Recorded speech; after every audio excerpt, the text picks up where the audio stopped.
Dame de beber, temas de espiritualidad por el padre José María Iraburu.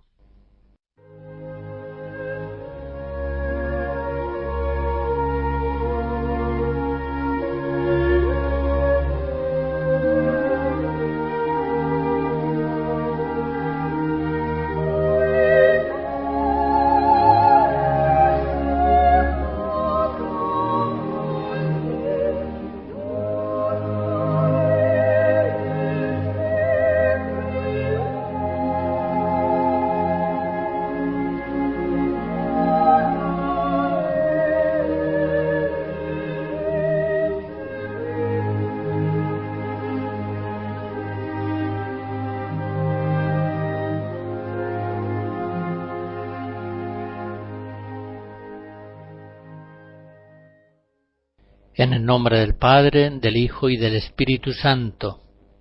Ven, Espíritu Santo, danos tu luz y tu verdad. En las conferencias anteriores he hablado de las realidades posteriores a la muerte, el juicio particular, la parusía, la segunda venida de Cristo, el juicio final, y hablé también de la resurrección y del cielo. Hoy quiero hablar del purgatorio y del infierno. Efectivamente, la fe de la Iglesia nos enseña que las obras realizadas en la vida presente, aparentemente tan triviales, tan condicionadas, contingentes, efímeras, en su conjunto van a tener una repercusión eterna de premio o de castigo. Así lo enseña nuestro Maestro, Jesucristo. Es decir, los hombres somos libres, somos pues responsables de nuestros actos. Nuestra libertad no es una falsa ilusión, y tampoco es ilusoria nuestra responsabilidad. Todos compareceremos ante el tribunal de Jesucristo, y nos veremos obligados a responder de nuestros actos, buenos o malos. Ya comentaba en la última conferencia que hablar de la vida futura en modo alguno devalúa la vida presente. Todo lo contrario, la grandeza de la vida temporal se hace precisamente patente cuando se conoce que tiene, según cómo se viva, una trascendencia eterna. La vida temporal, sin esta relación decisiva a la eternidad, se hace trivial, vacía, pura contingencia. Da lo mismo vivirla de un modo o de otro. No da lo mismo.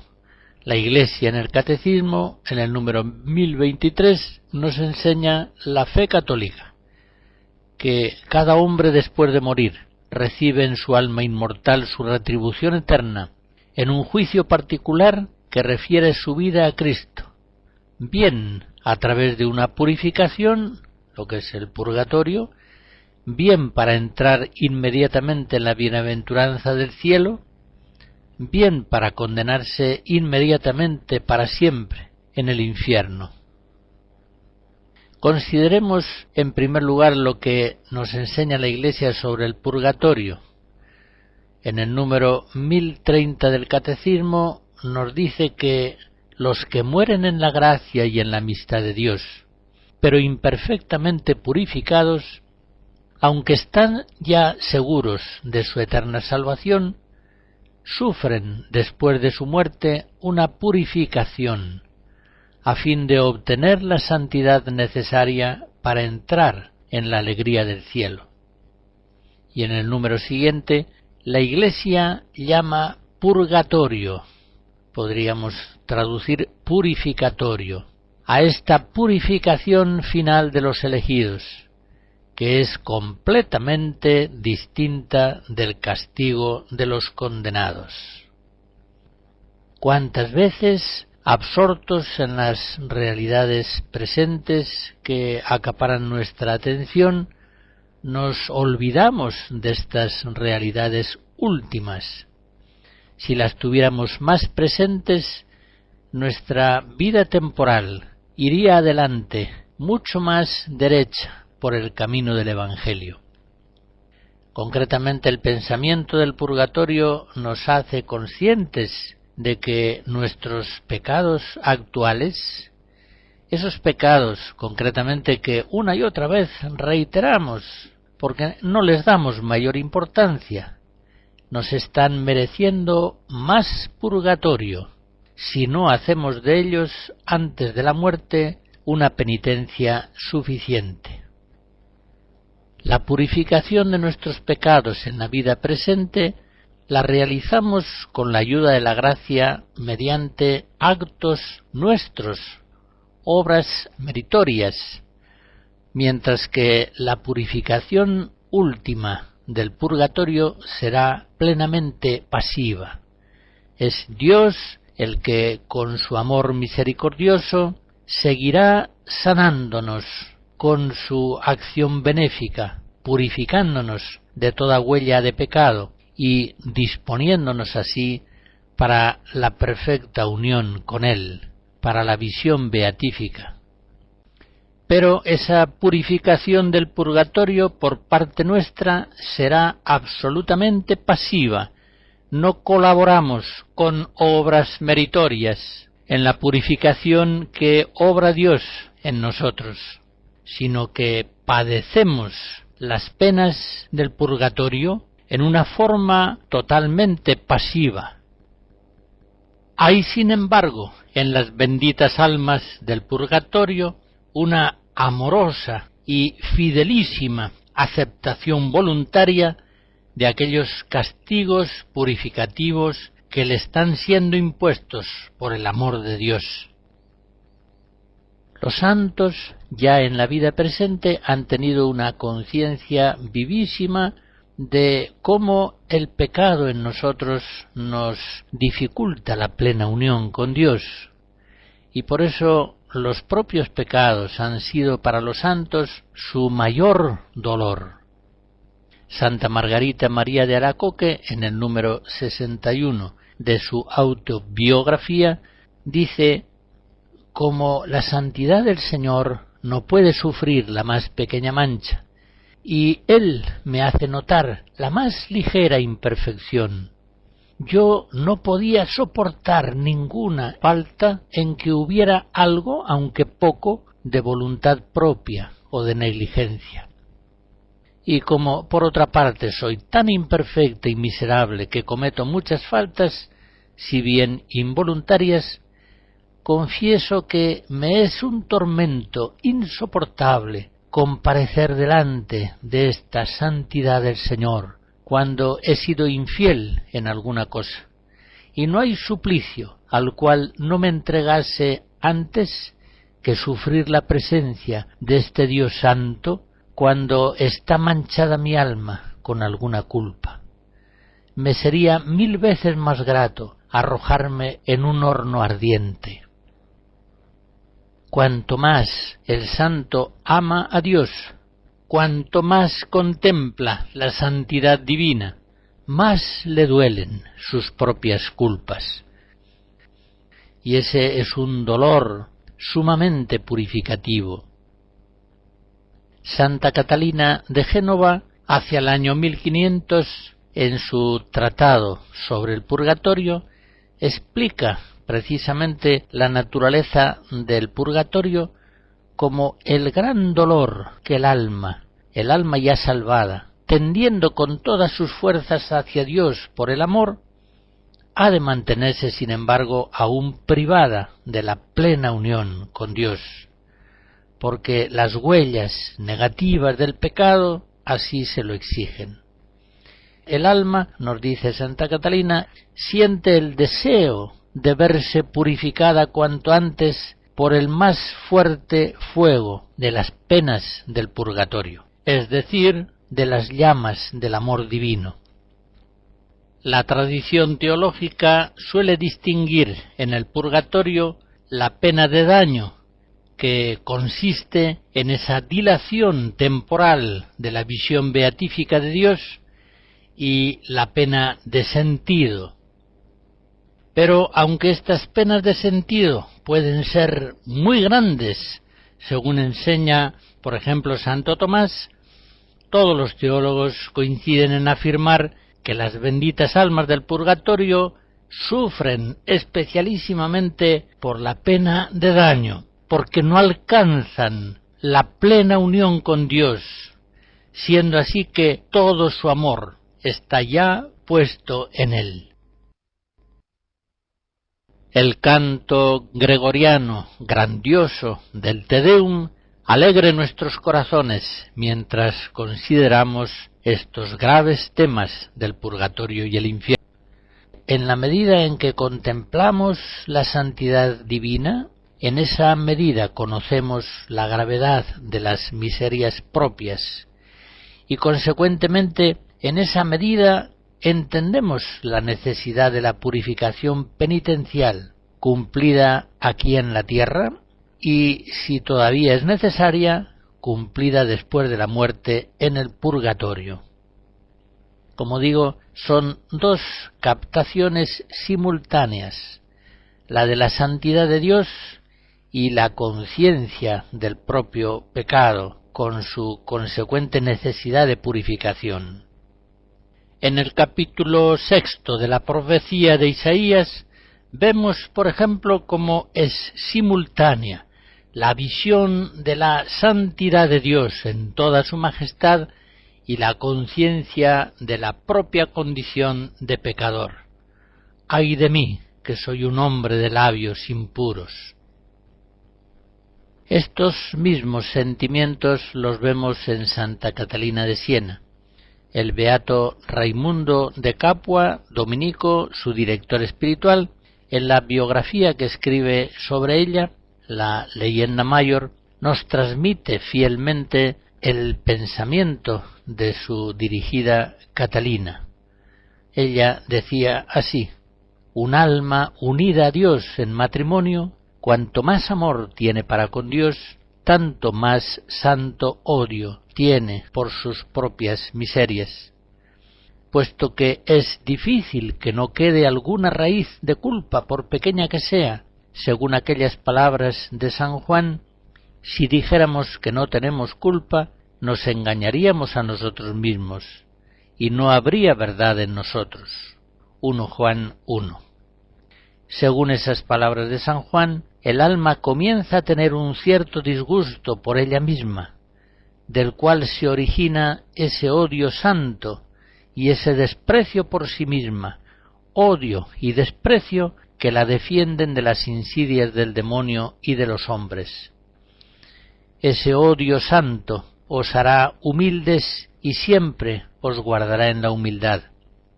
Tendréis paciencia en las adversidades, seréis moderados en la abundancia, os adornaréis con vestidos honestos, gratos a Dios y a los hombres.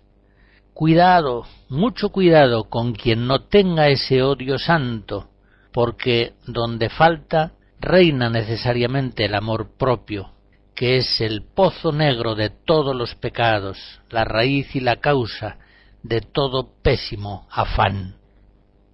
Para los santos, pues, el purgatorio es decir, la purificación de todo amor propio, de todo pecado, de todo aquello que nos separa de la plena unión con Dios, es una necesidad del amor. Las penas del purgatorio, ante todo y sobre todo, son penas de amor.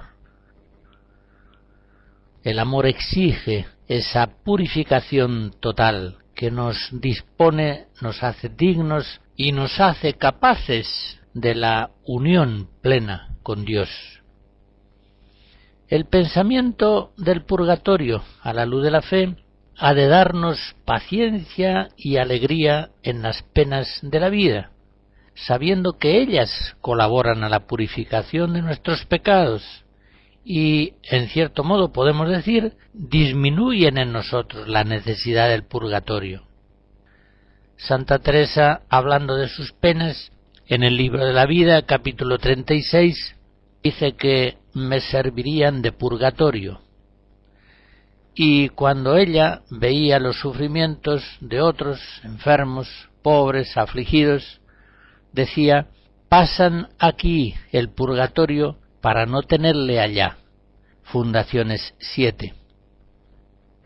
En todo caso, seamos muy conscientes de que no sufrimos en este mundo, ni tampoco en el otro, según merecen nuestras culpas.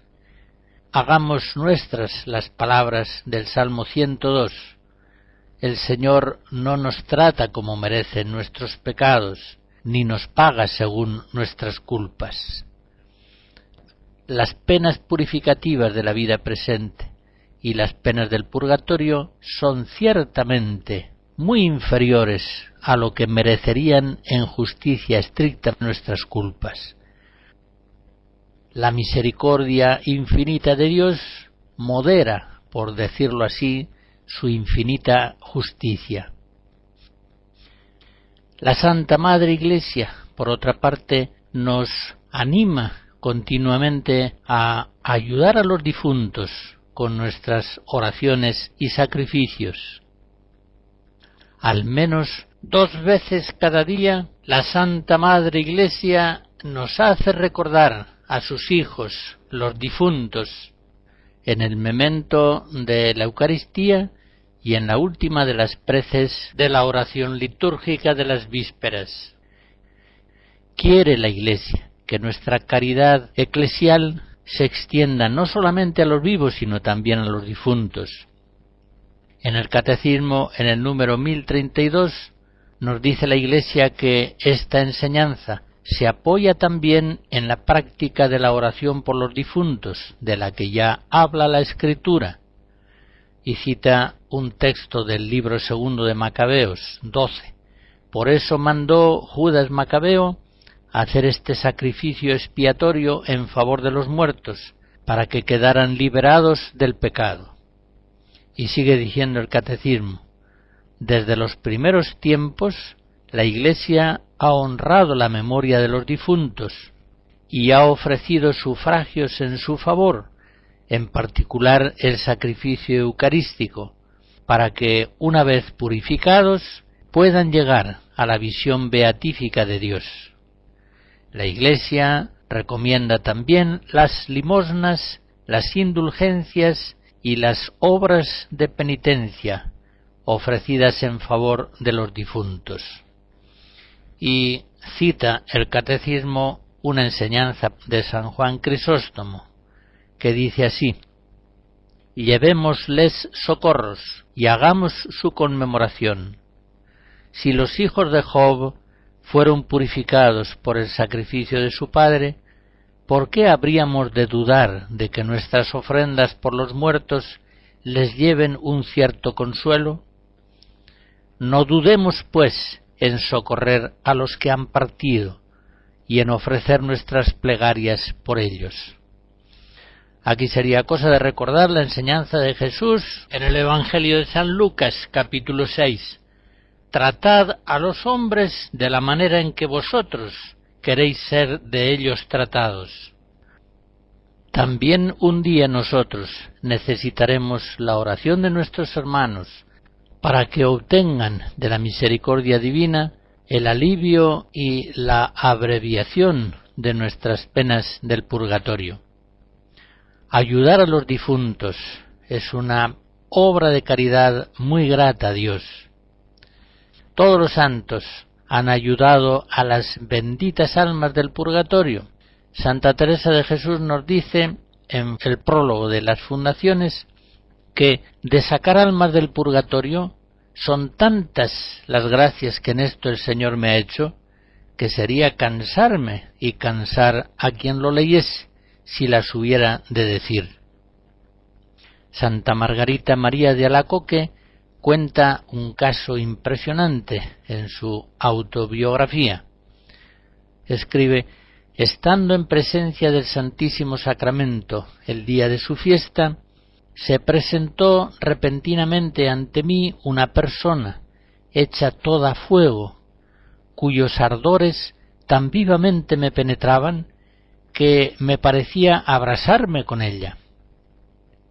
El deplorable estado en que me dio a conocer se hallaba en el purgatorio me hizo derramar abundantes lágrimas. Me dijo que era aquel religioso benedictino que me había confesado una vez y que me había mandado recibir la comunión, en premio de lo cual Dios le había permitido ahora dirigirse a mí para obtener de mí algún alivio en sus penas. Me pidió que ofreciese por él todo cuanto pudiera hacer y sufrir durante 3 meses, y habiéndoselo yo prometido, después de haber obtenido para esto el permiso de mi superiora, me dijo que la causa de sus grandes sufrimientos era ante todo porque había preferido el interés propio a la gloria divina por demasiado apego a su reputación. Lo segundo, por la falta de caridad con sus hermanos. Y lo tercero, por el exceso del afecto natural que había tenido a las criaturas y de las pruebas que de ese afecto les había dado en las conversaciones espirituales, lo cual desagradaba mucho al Señor.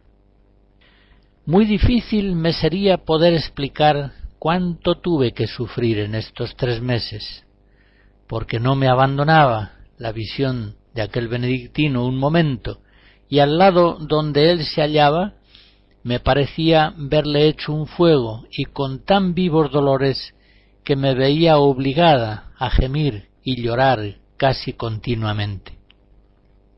Al fin de los 3 meses le vi de bien diferente manera. Colmado de gozo y de gloria, iba a gozar de su eterna dicha, y me daba las gracias, me dijo que me protegería en la presencia de Dios. Yo, que había caído enferma, cesando con el suyo mi sufrimiento, recuperé al punto la salud. Hasta aquí Santa Margarita María en el número 98 de su autobiografía. A veces ayudamos a nuestros familiares que están agonizantes y la caridad de los familiares, de los amigos, se hace extrema y abnegada en esos cuidados, pero una vez que ya el agonizante fallece, parece como que se relaja la caridad de sus familiares y amigos, como si dijera: ya no podemos hacer más por él. Sí que podemos hacer más por él y debemos hacer más por él. Nuestra caridad hacia los difuntos debe seguir ayudándoles cuando están en el purgatorio. A la luz de la fe de la Iglesia, hemos de tener una fe viva, firme, profunda en la eficacia de nuestras oraciones, de nuestras limosnas, penitencias, de nuestras misas ofrecidas en favor de las benditas almas del purgatorio. Son benditas porque ya están definitivamente salvadas, pero están en el purgatorio porque todavía necesitan esa purificación última que las haga idóneas para la perfecta unión con Dios en la visión beatífica. Siguiendo de cerca el Catecismo de la Iglesia, hablaré ahora del infierno. En el número 1034 dice: Jesús habla con frecuencia de la gehenna y del fuego que nunca se apaga, reservado a los que hasta el fin de su vida rehúsan creer y convertirse, y donde se puede perder a la vez el alma y el cuerpo. Jesús anuncia en términos graves que enviará a sus ángeles, que recogerán a todos los autores de iniquidad y los arrojarán al horno ardiendo, y que pronunciará la condenación: alejaos de mí, malditos, al fuego eterno. Y en el número siguiente, 1033, morir en pecado mortal sin estar arrepentido ni acoger el amor misericordioso de Dios significa permanecer separados de Él para siempre, por nuestra propia y libre elección. Este estado de autoexclusión definitiva de la comunión con Dios y con los bienaventurados es lo que se designa con la palabra infierno. Y en el número siguiente, 1035. La enseñanza de la Iglesia afirma la existencia del infierno y su eternidad. Las almas de los que mueren en estado de pecado mortal descienden a los infiernos inmediatamente después de la muerte, y allí sufren las penas del infierno, el fuego eterno. La pena principal del infierno consiste en la separación de Dios, en quien únicamente puede tener el hombre la vida y la felicidad, para las que ha sido creado y a las que aspira. Como se ve, cuando la Iglesia habla del infierno, habla con certeza dogmática. Ya su existencia se afirma en los primeros símbolos de la fe, por ejemplo en el símbolo quicunque del siglo V, en el que se confiesa: y los que obraron mal irán al fuego eterno. Después, en otros muchos concilios y documentos pontificios, se reafirma esta fe de la Iglesia absolutamente fundada en las palabras de Cristo, que, como nos ha dicho el Catecismo, hablaba con frecuencia de la gehenna y del fuego que nunca se apaga. El Catecismo ha empleado la expresión autoexclusión del amor de Dios para significar ese rechazo infernal definitivo por el cual el condenado se cierra al amor misericordioso de Dios, rechaza definitivamente su gracia salvadora.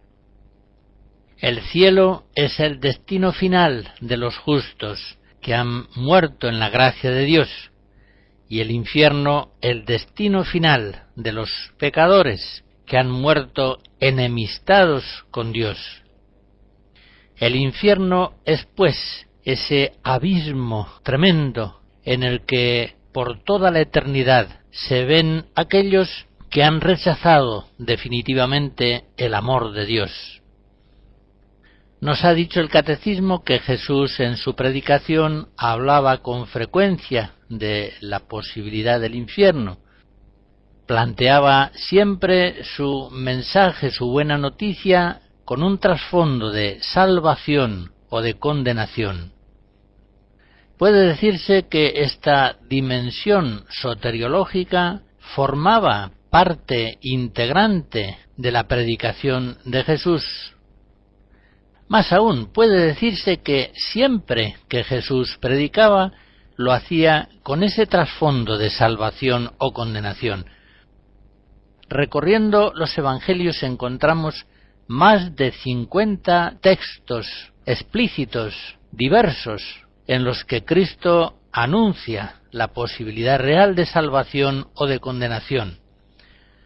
Recuerdo algunos: Todo árbol que no produzca buen fruto será cortado y arrojado al fuego. Mateo 3. El que no cree al Hijo no verá la vida, sino que la ira de Dios permanecerá sobre él. Juan 3. Cuantos hicieron el bien saldrán para la resurrección de la vida, los que hicieron el mal para la resurrección de condenación. Juan 5. Si la sal pierde su eficacia, no vale ya para nada, se tira fuera. Quien tenga oídos para oír, que oiga. Lucas 14.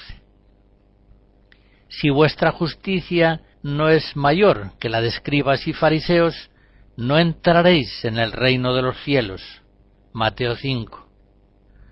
Más te vale perder uno de tus miembros antes que tu cuerpo entero sea arrojado al infierno. Mateo 5.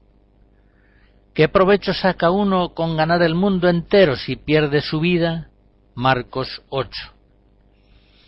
Entrad por la puerta estrecha, porque la puerta que conduce a la perdición es ancha, y el camino espacioso, y son muchos los que entran por ella.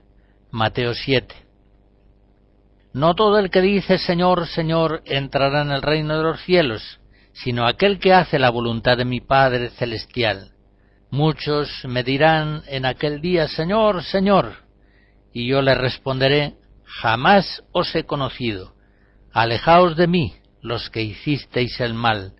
Mateo 7. Los hombres darán cuenta en el día del juicio de cualquier palabra ociosa que dijeren, porque por tus palabras te justificarás y por tus palabras te condenarás. Mateo 12. Dos plantas, el trigo y la cizaña, se mezclan en el campo del Señor. La siega es el fin del mundo, los segadores son los ángeles. Como se ata la cizaña y se arroja al fuego, así sucederá al fin del mundo. Mateo 13. El reino de los cielos es semejante a una red que pesca peces buenos y malos. Al final del mundo saldrán los ángeles y separarán a los malos de los justos, y los arrojarán en el horno de fuego. Allí será el llanto y el rechinar de dientes. Mateo 13. El que no permanece en mí es echado fuera como el sarmiento, y se seca, y los amontonan, y los arrojan al fuego para que ardan. Juan 15. La parábola de Lázaro y el rico. Murió el rico y fue sepultado, y en el infierno, estando en tormentos, levantó sus ojos, y vio desde lejos a Abraham y a Lázaro en su seno. Lucas 16. No multiplico las citas porque son más de 50. Algunas de ellas aparecen citadas en 2, 3 o en los 4 evangelistas, pero son más de 50 los lugares distintos de la predicación de Jesús en los que anuncia la posibilidad de una condenación eterna, el infierno. Por tanto, un sacerdote, un catequista, un cristiano que silenciase de modo sistemático la realidad posible del infierno, estaría contrariando gravemente la enseñanza de nuestro Maestro Jesús. Sencillamente estaría cometiendo una herejía si mantiene pertinazmente que el infierno es incompatible con la bondad de Dios, que el infierno no existe. Una persona que piensa, que habla así, se aparta en un tema decisivo de la doctrina dogmática de la Iglesia, de la fe católica. Sencillamente no es posible evangelizar a los hombres sin hablarles de salvación o condenación. Un evangelio desprovisto de su dimensión soteriológica es un evangelio falso. No es el evangelio de Jesús y el de los apóstoles. Un silenciamiento sistemático del infierno, de una verdad tantas veces revelada explícitamente por Jesucristo es al mismo tiempo un grave error en la fe y un grave pecado, porque rechaza la palabra de Dios. Y no vale decir que ahora no debemos hablar del infierno porque en otros tiempos se habló demasiado. Con esa frase se establece una falsa equivalencia entre errores contrapuestos. Hablar demasiado del infierno es decir la verdad en modo imprudente. Pero silenciar sistemáticamente una verdad de Cristo es consentir o incluso fomentar un grave error en la fe. Precisamente el error en el que viven los pecadores. Por eso siguen pecando, porque no acaban de creer en la posibilidad final del infierno. Hoy debemos evangelizar transmitiendo las mismas verdades que nos enseñó Jesucristo, sin avergonzarnos nunca de ellas, y que siempre fueron enseñadas en la actividad misionera y evangelizadora de la Iglesia.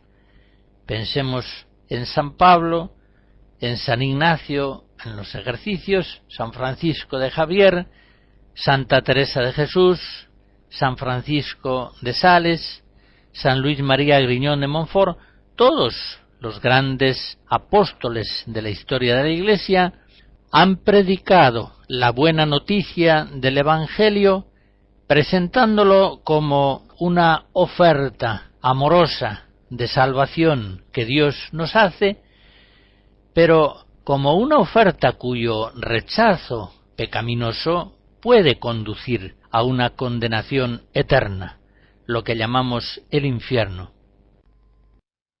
Jesús, al evangelizar, habla a los pecadores con frecuencia del infierno, precisamente porque nadie les ha amado como Él les ama.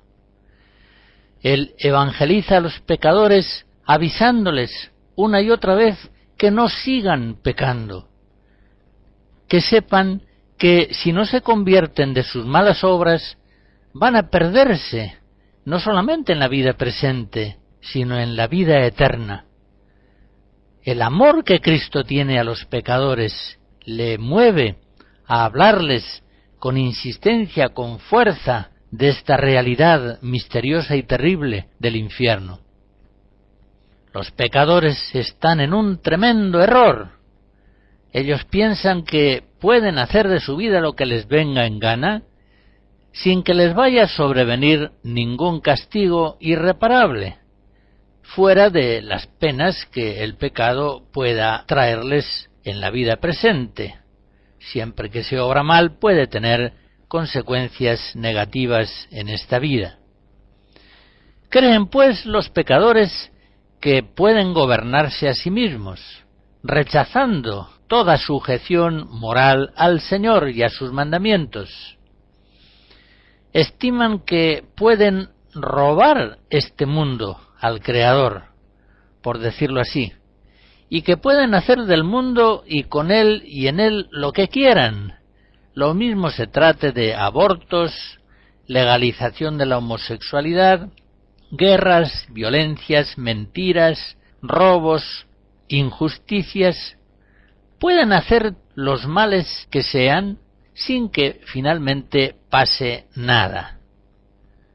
Ellos piensan una de dos: o que Dios no existe y que por tanto no hay una retribución final definitiva, o bien que Dios existe, pero que Él es infinitamente bueno y que por tanto está obligado a perdonar a los hombres cualquier mal que ellos hiciesen.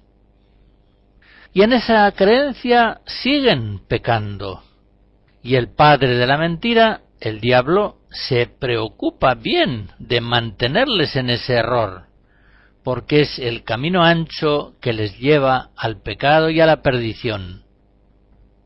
Por el contrario, Jesús, que es el Cordero de Dios que quita el pecado del mundo, que se ha encarnado, que ha muerto en la cruz, que ha dado su vida por nosotros, habla con frecuencia del infierno a los pecadores, porque les ama, porque quiere su conversión y su salvación eterna. Hay que decir que Jesucristo no amaría de verdad a los pecadores si no les avisara de su espantoso error. No les amaría porque, sin avisarles persuasivamente del horror eterno que les espera si siguen pecando, normalmente estos no pueden convertirse. No pueden convertirse si alguien no les avisa de su tremendo error. Pues bien, tanto les ama Jesucristo el Salvador que les avisa de la posibilidad real del infierno, aun sabiendo que por amenazarles, empleemos la expresión, le van a llevar a la cruz. Quiero decir con esto que si Cristo hubiera ofrecido el Evangelio como una solución más para la vida humana, pero no necesaria para la salvación eterna, Jesús no hubiera sido crucificado. A Jesús lo matan por decir la verdad, por asegurar a los hombres que al final de esta vida comparecerán ante el tribunal de Dios, y que los buenos irán a la vida eterna, al cielo, y que los malos serán condenados en una perdición eterna, en el infierno. Insisto, no es posible evangelizar a los hombres sin hablarles del cielo y del infierno. Sencillamente, no es posible evangelizar a los hombres sin transmitirles el Evangelio, que una y otra vez enseña esas verdades. Constituye una gravísima falsificación del Evangelio de Cristo el silenciamiento sistemático o incluso la negación del infierno. Este silenciamiento, que en los últimos decenios se ha generalizado en muchas partes, es sin duda una de las explicaciones principales para el acrecentamiento del pecado en el mundo, para la ausencia de las vocaciones, para explicar que tantos matrimonios, por una anticoncepción crónica, se opongan a Dios y profanen una y otra vez la santidad de la unión conyugal y no tengan hijos.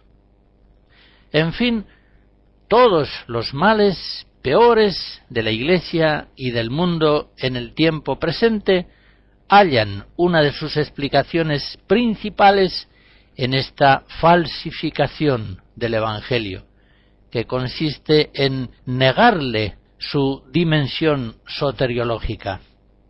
No predicarlo como Cristo lo predicó, con un trasfondo permanente de salvación ofrecida por Dios y de condenación avisada también por Dios para que nadie caiga en ella. Podemos hacernos la pregunta que los discípulos le hicieron a Jesús: Señor, ¿son pocos los que se salvan? El Maestro no quiso dar una respuesta clara a esa pregunta, pero responde en Lucas 13 diciendo: Esforzaos a entrar por la puerta estrecha, porque os digo que muchos serán los que busquen entrar y no podrán. No podemos, pues, nosotros dar una respuesta clara a esa pregunta, porque a la Iglesia no le ha sido claramente revelado el número mayor o menor de los condenados. Muchas razones hacen pensar que sean pocos los que se pierdan eternamente. Pensamos en la misericordia infinita de Dios, pensamos en la voluntad salvífica universal de Dios, tantas veces revelada en la Escritura. Pensamos en la sobreabundante redención de Cristo en la cruz. Pensamos en la intercesión de María, abogada y refugio de los pecadores. Pensamos en la posibilidad de que Dios misericordioso en la última hora de la vida humana conceda a la persona gracias decisivas de salvación. Pensamos en la eficacia purificativa de las penas del purgatorio. Pensamos en la infalible eficacia de la oración de petición, siendo así que continuamente la Iglesia está pidiendo por la salvación de los pecadores. Todo esto nos hace esperar que sean pocos los que se condenen eternamente. Pero, por el contrario, ciertas enseñanzas de Jesús, como cuando dice que son muchos los que entran por el camino ancho que lleva a la perdición, y muchas enseñanzas también de los santos pueden hacernos pensar que no son pocos los que se condenan. Me limitaré simplemente a recordar aquella visión que los niños de Fátima tuvieron el 13 de julio de 1917. Un mes más tarde, la Virgen dice a estos niños, unos niños pequeños, entre 7 y 10 años, les dice: rezad, rezad mucho, y haced sacrificios por los pecadores, pues van muchas almas al infierno, por no tener quien se sacrifique y pida por ellas. Efectivamente, Jacinta, Francisco y Lucía desde entonces se entregaron apasionadamente a orar por la conversión de los pecadores y a hacer penitencia en favor de ellos. Después de aquella visión que tuvieron del infierno, rezaban una y otra vez aquella oración que la misma Virgen les había enseñado para que la recitaran al rezar el rosario.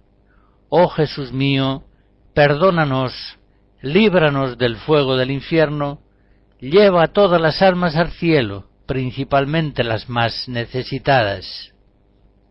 En fin, sean pocos, sean muchos los hombres, hermanos nuestros, que vayan al infierno, la fe en esta posibilidad ha de mover la caridad a la acción apostólica, a la oración incesante por la conversión de los pecadores, a ofrecer sacrificios por ellos. Por nuestra parte, no olvidemos nunca que la gracia de Cristo, al precio de su sangre, nos ha salvado de una perdición eterna. Vivamos dando gracias siempre y en todo lugar al amor de Dios misericordioso, que nos ha salvado de las penas del infierno, sobradamente merecidas por nuestros pecados. Vivamos, pues, en una gratitud permanente hacia el Señor, vivamos en humildad, con austeridad, sin ningún orgullo ni vanidad, sabiendo que somos indultados de una pena de condenación eterna que habíamos merecido. Abracemos una y otra vez a Cristo en la cruz y digámosle, como San Francisco de Asís: Altísimo Señor nuestro Jesucristo, te adoramos aquí y en todas las iglesias del mundo, y te bendecimos, pues por tu santa cruz redimiste al mundo. La bendición de Dios Todopoderoso, Padre, Hijo y Espíritu Santo, descienda sobre ustedes y les guarde siempre. Amén.